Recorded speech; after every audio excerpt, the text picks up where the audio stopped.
Hello বন্ধুরা, সবাই কেমন আছো? আশা করি সবাই খুব খুব খুব খুব খুব ভালো আছো। তো পুজো তো শেষ, আর মায়েরও যাওয়ার পালা চলে এসছে। তো আমার তো মনে হয় যে পুজো আসবোই ভালো। তখন আমরা দিন গুনতে থাকি যে প্রতীক্ষায় 90 দিন, তারপর প্রতীক্ষায় 50 দিন। সেটাই কিন্তু ভালো। যখনই পুজো চলে এলো তার মানেই পুজো শেষ। তো আজকে সেই দিন চলেই এলো। আজ হচ্ছে দশমী, আর মায়ের যাওয়ার পালা। তো আমাদের সিঁদুর খেলা হয়ে যাওয়ার পর এবার আমরা চলে গেছিলাম বাড়ি বিসর্জনে। তো এটা হচ্ছে আমাদের পুকুর, আর এখানে সবাই মিলে চলে এসেছিল মায়ের দোলা বিসর্জনের জন্য।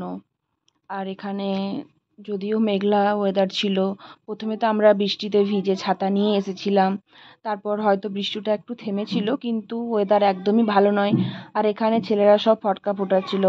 ওদের মজা হচ্ছিল যে ওরা ফটকাগুলোকে উপরে ছুঁড়ে দিয়ে ফুটোচ্ছিল। সেটা দেখার জন্যই সব বাচ্চারা একদম ওখানে মেলা বসিয়ে নিয়েছিল। তো যাই হোক, দেখো সবাই এবার জলে নেমে গেছে ঘটগুলো বিসর্জন করার জন্য। আর তারপর এবার সবাই একে একে যাচ্ছে মাকে বিসর্জন দেওয়ার জন্য। যদিও সবারই মন খারাপ, কিন্তু কিছু করার নেই।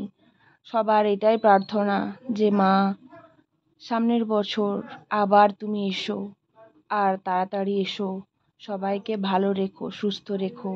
সবাই কিন্তু তোমার আশার প্রতীক্ষায় থাকবে। তাই তুমি তাড়াতাড়ি করে এসো, আর সবাইকে ভালো রেখো, সুস্থ রেখো।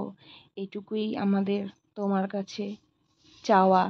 আর এরপর হয়ে গেছিল সমস্ত কিছু, পুজো শেষ। তারপর অপরাজিতার পাতা হাতে বেঁধে নিয়ে বাড়ি ফেরার পালা। সেখানেও কিন্তু প্রচণ্ড ভিড় আর লাইন। এখন তো তোমরা জানোই সব জায়গাতেই কিন্তু লাইন। ঠাকুর দেখতে গেলেও লাইন, খাবার খেতে গেলেও লাইন, সমস্তটা লাইন ছাড়া কিচ্ছু হয় না।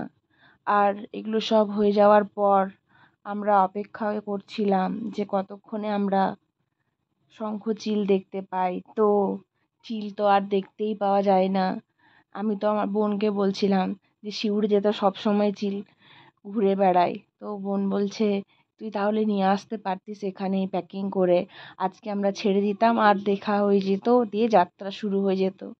তো ফাইনালি আমরা চিল দেখতে পাইনি। কতক্ষণ আর অপেক্ষা করব? এবার তো বাড়ি যেতেই হবে। আবার বৃষ্টি বলছিল যে আমি এবার আসছি, তাই আমরা মন্দিরে চলে এসেছিলাম। আর আসার পর এখানে খই আর দই খেয়েছিলাম। টাটা, সবাই ভালো থেকো।